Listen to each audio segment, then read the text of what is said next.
There's just like a lot of energy, like really good energy right now in sovereign local AI. People are excited about it. And I'm here for the energy. I love a good like cause. But I want to separate something, especially when it comes to enterprise businesses.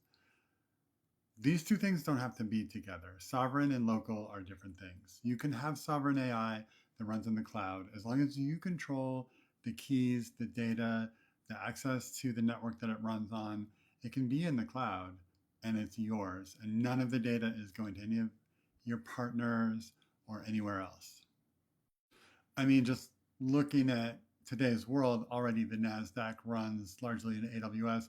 Companies are just used to using cloud services. What they're not used to doing is having all of the business decisions and data going to OpenAI, going to Anthropic. Uh, it's a different thing when your decisions are going outside of your company than when just your data is being stored in databases that are in some other data center besides one that you own. I just think those are very separate. Why else might we not be ready for local AI? I think a big reason for enterprises is CapEx. AMD just came out with a $4,000 GPU for your desktop. Maybe some startups will get a good use out of this, but I think that bigger enterprises don't want to put a bunch of $4,000 machines in every worker's desktop, especially given that that's a lot of CapEx for a depreciating asset, where they could be just renting cloud space, uh, and that's OpEx, which is much nicer for them. Another thing about CapEx versus OpEx is just if you think about those machines sitting on people's desktops, they're mostly idle. So you're paying a lot of CapEx for a depreciating resource that you don't use a lot.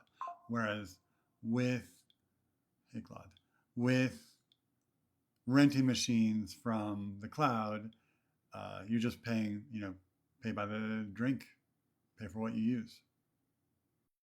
And you might point to AMD and Apple and other companies that are starting to pour a lot of money into local AI and say, well, if they're putting billions of dollars into developing local AI, they must know something we don't. They must be aware of like an ability to make it super easy for us to run local AI. So why wouldn't we? If it's as easy as installing a browser and using a browser, why wouldn't we use local AI if it's powerful enough? And I think the answer to that is more about that they're just looking for a new hardware upgrade cycle to get us locked into. You know that these machines, these GPUs in the first couple of generations are going to not last very long. They're going to be a new, more powerful version next year in 18 months, and people are going to want to buy it. That's what they want. And then finally, I think for enterprises, the last thing that I would say is in these first couple of generations, it's going to be difficult to sort of maintain and operate these machines. They have complex GPUs on them. They may break down. There may be problems. And not only would you have that CapEx of buying them for all of your employees, but you're going to have to figure out a whole new way for IT to manage and operate them. Are they going to put them into a mobile device management system? I mean, it's just a lot to consider. Much easier to put GPUs in the cloud, or even on-prem in your data center. That's another great way of doing things.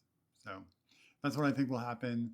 And I don't expect to see Chewy with everybody having $4,000 GPUs on their desktop.